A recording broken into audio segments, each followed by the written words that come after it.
दोस्तों, एक चौराहे से एक चमचमाती हुई फॉर्च्यूनर कार जैसे ही निकलने वाली थी तो चौराहे पर जाम लगा था।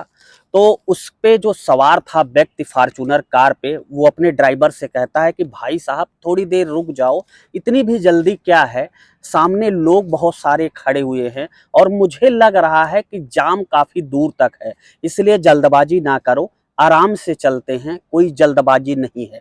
दरअसल उस व्यक्ति को दिल्ली जाना था और उस चौराहे पर जाम की स्थिति देखकर उसने अपने ड्राइवर से कह दिया कि भाई साहब आप गाड़ी यहीं पे खड़ी कर लो।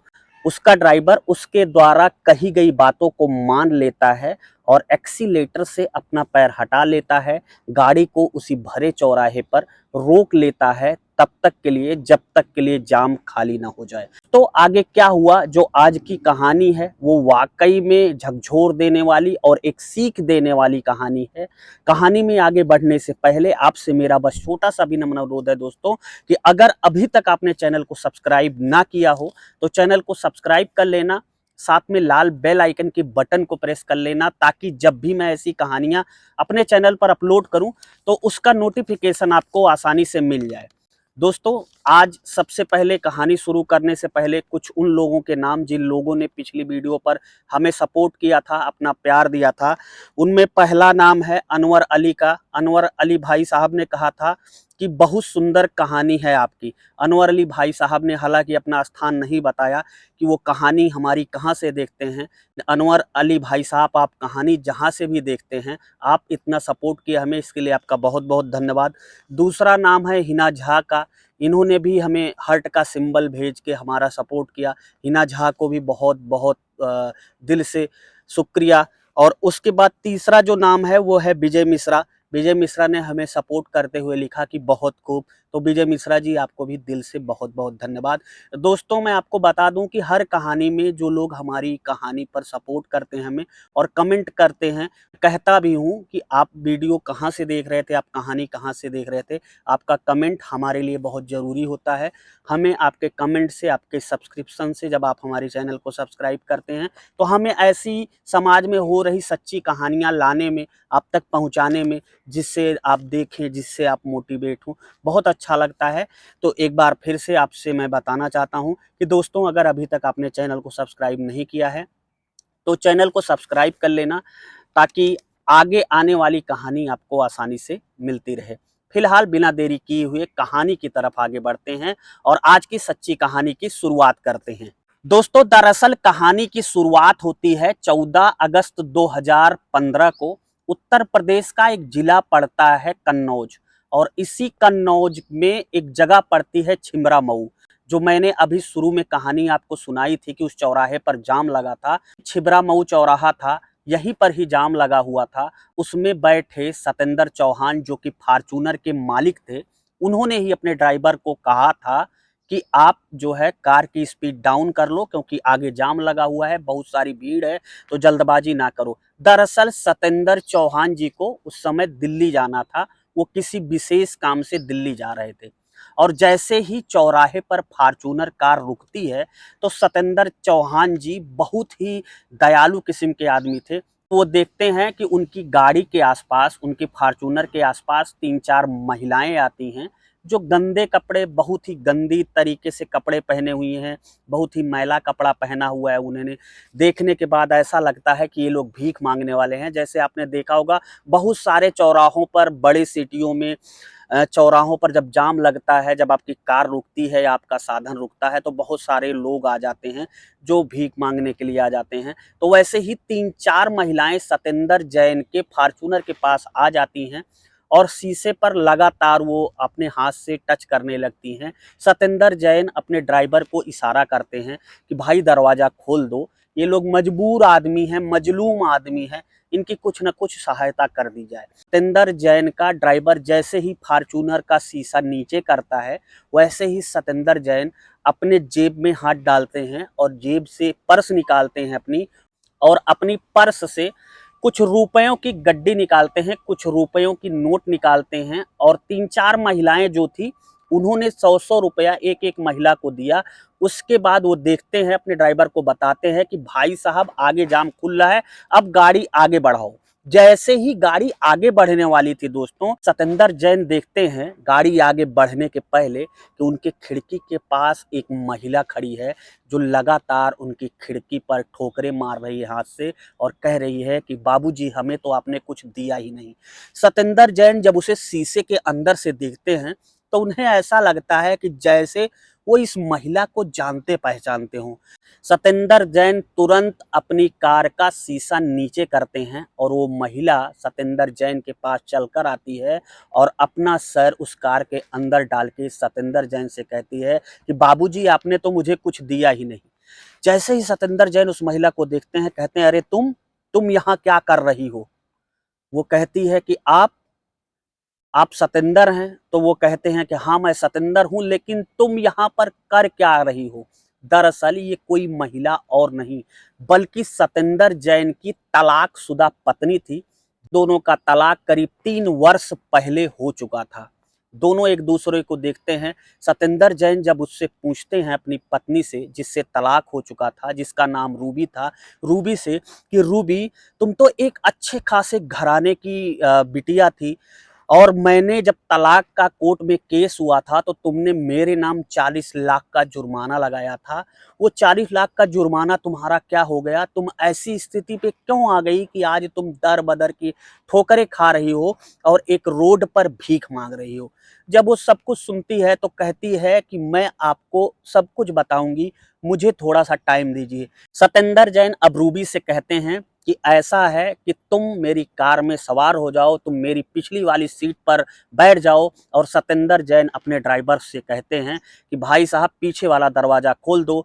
तुरंत ही ड्राइवर उनका दरवाज़ा खोल देता है और अगले क्षण ही रूबी कार में सवार हो जाती है।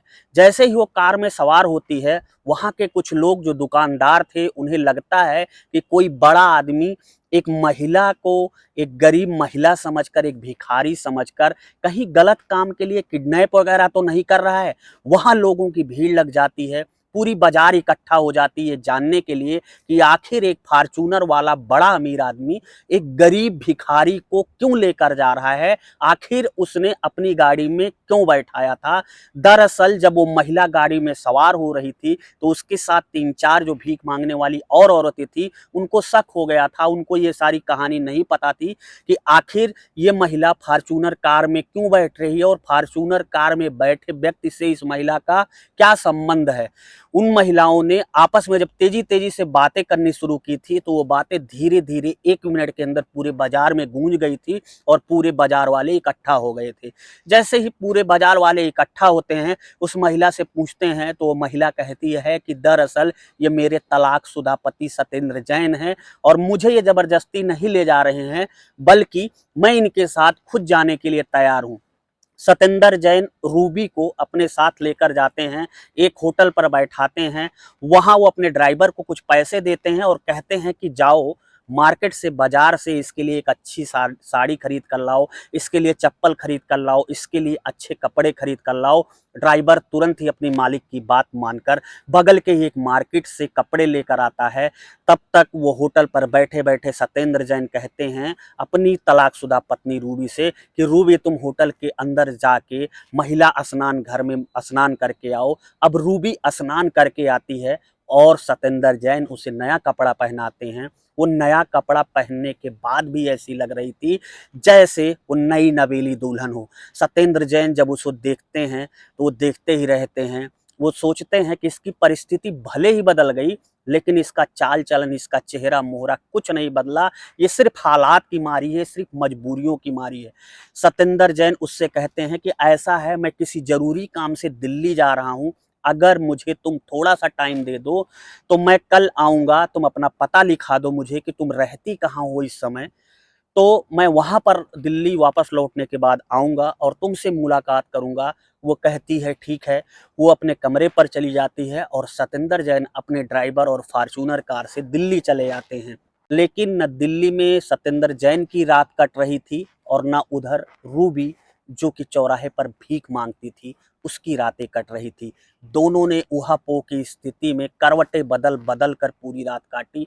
अगले दिन सतेंद्र जैन दिल्ली से लौटते हैं और रूबी द्वारा बताए गए पते पे पहुंचते हैं, तो पता चलता है कि रूबी वहां पर है ही नहीं, फिर अपने काम धंधे पर भीख मांगने के लिए जा चुकी है। वो फिर उसी चौराहे पर आते हैं जहां पे रूबी उन्हें पिछले दिन मिली थी। रूबी को फिर से अपनी गाड़ी पर बैठाते हैं और गाड़ी पर बैठाने के बाद रूबी से कहते हैं कि तुम कहाँ रहती हो। रूबी उन्हें वहां लेकर जाती है जहां पर वो एक किराए के गंदे छोटे से कमरे में रहती थी।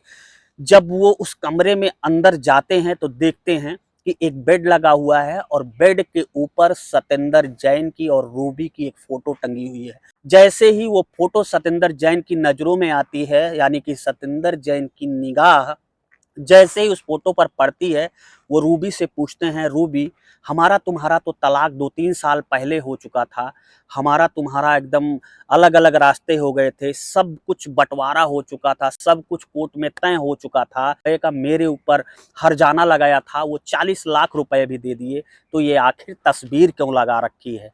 रूबी कहती है, रुआसी होती हुई, रुंधी होती हुई रोने लगती है और कहती है कि दरअसल मैंने आपको तलाक भले ही दे दिया था, लेकिन उस तलाक के पीछे मेरी रजा नहीं थी, मेरी रजामंदी नहीं थी। मैं दरअसल आपको कभी तलाक देना ही नहीं चाहती थी। मैं आज भी आपको उतना ही प्यार करती हूँ जितना मैं शादी के बाद आपसे करती थी, यानी कि तलाक के पहले आपसे करती थी। सतेंद्र जैन कहते हैं कि फिर तुमने तलाक मुझे क्यों दे दिया। तब वो पूरी कहानी बताती है। वो बताती है कि दरअसल रूबी के एक जीजा होते हैं, रूबी के माता पिता होते हैं और रूबी का एक भाई होता है। सतेंद्र जैन एक बड़े बिजनेसमैन थे, उनके पास बहुत सारी अकूत संपत्ति थी और सतेंद्र जैन अपने माँ बाप के अकेले थे। तो सतेंद्र जैन की जब शादी हुई थी तो रूबी के घर वालों ने, रूबी के जीजा ने, वो लोग रिश्ता सतेंद्र जैन के यहाँ जब देखने जाते हैं तो देखते हैं कि इनके यहाँ सब कुछ भरा पूरा है, ये तो बहुत बड़े रईस हैं, इनके पास बहुत सारी धन दौलत है। वो लोग सोचते हैं कि हमें चाहे जो करना पड़े लेकिन लड़का इकलौता है, हम शादी इसी के यहाँ करेंगे। और लास्ट में होता भी वही है, वो शादी सतेंद्र जैन से ही करते हैं। और जब शादी हो जाती है तो चूंकि जो जीजा था रूबी का, वो बहुत ही लालची टाइप का आदमी था और वो जो कहता था वही सतेंद्र जैन की ससुराल में मान्य होता था, यानी रूबी के माता पिता और भाई मानते थे। जब रूबी दुल्हन बनकर सतेंद्र जैन के घर जा चुकी थी तो जैसे तैसे 1-2 साल रिश्ता चलता है। उसके बाद धीरे धीरे देखते देखते उसके जीजा, उसके भाई, उसके माँ बाप सब लोग रूबी को कहीं ना कहीं से चढ़ाने लगते हैं और वो बहकावे में आकर अपना घर खुद ही तोड़ने पर सवार हो जाती है। और स्थिति यहाँ तक पहुँच जाती है कि दोनों का आपस में तलाक का केस चलता है कोर्ट में। और रूबी के जीजा को और रूबी के घर वालों को, यानी उसके मायके वालों को पता ही था कि सतेंद्र जैन के पास पैसों की कोई कमी नहीं है, तो अगर मैं इनके ऊपर जुर्माना ठोकूंगा तो ये आराम से पैसे दे देंगे और उस पैसे को लेकर हम अपनी ज़िंदगी अच्छी तरीके से गुजारेंगे। लेकिन रूबी को इस चीज़ की भनक नहीं थी कि ये लोग उसका घर बिगाड़ रहे हैं, उसका घर फूंक रहे हैं, उसके साथ धोखा दे रहे हैं। रूबी भी अपने मायके वालों के, यानी अपने मम्मी पापा और अपने भाई के कहने पर ये सारा कृत्य करती है और लास्ट में कोर्ट में दोनों का तलाक हो जाता है। रूबी 40 लाख रुपया अपने परिवारिक जनों के कहने पर 40 लाख का जुर्माना सतेंद्र जैन पर ठोकती है और सतेंद्र जैन भरे कोर्ट में 40 लाख रुपया अदा करके दोनों का संबंध विच्छेदन, यानी कि दोनों का तलाक हो जाता है। कि सारे पैसे रूबी के नाम से उसके खाते में आए थे, इसलिए धीरे धीरे उसका जीजा कहता है कि रूबी देखो, अब तुम्हारा तलाक हो गया है, मैं तुम्हारी नई शादी करा दूंगा, शादी में मैं तुम्हारी अच्छी शादी देख रहा हूँ, ऐसे तुमसे कोई शादी नहीं करेगा क्योंकि तुम तलाकशुदा हो। तो तुम्हें सबसे पहले अपना एक छोटा सा घर बनाना होगा, एक प्लाट, एक ज़मीन खरीदना होगा, जिससे कोई भी लड़का या कोई भी परिवार लालच में आकर तुमसे शादी करने के लिए तैयार हो। वह, यानी कि उसका जीजा और उसके घर वाले उससे 20 लाख रुपया प्लाट के नाम पर ले लेते हैं और लास्ट में उसे कुछ नहीं मिलता है और धीरे धीरे पूरे पैसे रूबी के खा जाते हैं। और जब रूबी के पूरे पैसे ख़त्म हो जाते हैं तब तक रूबी का एक लौता भाई जो था उसकी भी शादी हो जाती है। और शादी होने के बाद जब उसकी पत्नी आ जाती है वो रूबी से बहुत जलन करने लगती है और रूबी को फूटी आंख भी नहीं सुहाती थी। रूबी अब बड़ी हो चुकी थी। जब उसकी शादी हुई थी तो शायद वो मिच्योरिटी, वो अवस्था नहीं थी कि वो चीज़ों को समझ पाए, लेकिन अब रूबी सब कुछ समझ सकती थी और सब कुछ समझ चुकी थी, लेकिन बहुत देर हो चुकी थी। उसने अपने हंसते खेलते परिवार में अपने हाथों से आग लगा ली थी। जब उसका पैसा खत्म हो जाता है तो रूबी का भाई और रूबी के माता पिता उसको घर से निकाल देते हैं। फिर वो अपने जीजा के यहाँ पहुँचती है। उसका जीजा भी कहता है कि तुम्हें जहाँ मर्जी वहाँ चली जाओ, जब तुम अपनी पति की नहीं हो सकी तो तुम हम लोगों की क्या होगी। और रूबी फिर सीधा चली जाती है। उसके पास कोई ऑप्शन नहीं होता है कहीं रहने का, तो वो थक हार कर मजबूरी में रोड पर कुछ महिलाओं के मिलने के बाद, एक दूसरे से मिलने के बाद ऐसी महिलाओं से मुलाकात होती है जो रोड पर भीख मांगने का काम करती हैं। और रूबी को वो लोग कहती हैं कि हाँ तुम मेरे साथ आओ। रूबी अब उन्हीं के साथ रहने और खाने लगी थी। झुग्गी में उसका जीवन चल रहा था। अब धीरे धीरे रूबी भी उसी धंधे में उतर आई। अब वो धीरे धीरे वो भी भीख मांगने लगी थी। जब पूरी कहानी रूबी ने उसी कमरे में अपने पति सत्येंद्र जैन को सुनाई तो सत्येंद्र जैन भी रोने लगा। अब रूबी सत्येंद्र जैन से पूछ रही थी कि माँ तो मुझे बहुत मानती थी, माँ का क्या हाल है। तो सत्येंद्र जैन कहता है कि माँ आज भी वैसी हैं, माँ तुम्हें आज भी याद करती हैं। उन्होंने पता नहीं कितनी बार मुझसे कहा क्या मेरी बहू अब मुझे वापस नहीं मिल सकती, लेकिन अब वो बुजुर्ग हो चुकी हैं। अब मैं उन्हें क्या ही बताऊं कि हमारा कोर्ट में तलाक हो चुका है, अब हम कभी एक नहीं हो सकते हैं। रूबी सत्येंद्र जैन से बोलती है कि अगर दिल सच्चा हो, मोहब्बत सच्ची हो और इरादे नेक हो तो हम अभी भी एक हो सकते हैं। सत्येंद्र जैन कहता है नहीं, कानूनी तौर पर, धार्मिक तौर पर हम हर तरीके से अब अलग हो चुके हैं। इतना कह के वो कुछ पैसे निकालता है और कहता है कि ये पैसे रखो, हर महीने का जो तुम्हारा खर्चा होगा उससे ले लिया करो, लेकिन मैं तुम्हें अपने साथ नहीं रख सकता हूँ। वो पैसे देता है रूबी को और अपनी गाड़ी पर जैसे ही सवार होता है, रूबी उसके पाँव पकड़कर रोने लगती है और सत्येंद्र जैन का भी दिल पिघल जाता है। वो कहती है कि एक बार मुझे मेरी सासू माँ से बात करा दो। सत्येंद्र जैन अपनी जेब से अपनी मोबाइल निकालता है और तुरंत अपनी माँ को कॉल करता है और कहता है कि माँ रूबी मिल गई, रूबी से बात करना है। जैसे ही उसकी माँ ये बात सुनती है, यानी कि उसकी बहू रूबी आज कितने दिनों बाद उसके बेटे को मिली है, वो तुरंत अपने बेटे से तपाक से कहती है कि बेटा बात कराओ। तुरंत ही सत्येंद्र अपने फोन को अपनी तलाकशुदा पत्नी रूबी को पकड़ाता है। अब सासू और बहू दोनों एक दूसरे से काफ़ी बात करते हैं और सत्येंद्र की माँ सत्येंद्र से कहती है कि ऐसा करो कि तुम बहू को सीधा घर वापस लेकर आओ। अब सत्येंद्र चूंकि अपनी माँ की बातों को काट नहीं पा रहा था, वो अपने उसी फॉर्च्यूनर में रूबी को बैठाता है और सीधा घर पहुंचता है लेकर अपने। जैसे ही घर पहुंचता है वो देखता है उसकी माँ आरती की थाल सजाए अपनी बहू का इंतजार कर रही थी। वो अपनी बहू की आरती करती हैं, दोनों एक दूसरे से गले मिलते हैं सास और बहू और खूब रोते हैं। रोने के बाद सत्येंद्र कहता है कि माँ ये वही रूबी है जिसने कोर्ट में मुझे 40 लाख का जुर्माना दिया था और मैंने 40 लाख भरे थे, क्या इस महिला को दोबारा अपने घर में रखना चाहिए। तो उसकी माँ उससे कहती है कि बेटा अगर सुबह का भूला शाम को घर वापस आ जाए तो उसे भूला नहीं कहते हैं, ये भी एक इंसान है और गलतियां हमेशा इंसानों से ही होती हैं।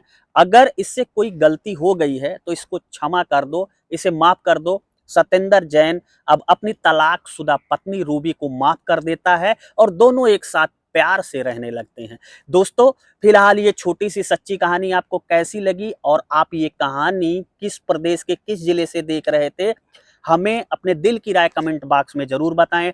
मिलता हूं ऐसी एक नई कहानी के साथ आपको जल्द ही। चैनल को सब्सक्राइब ना किया हो तो चैनल को सब्सक्राइब कर लेना। तब तक के लिए जय हिंद, वंदे मातरम।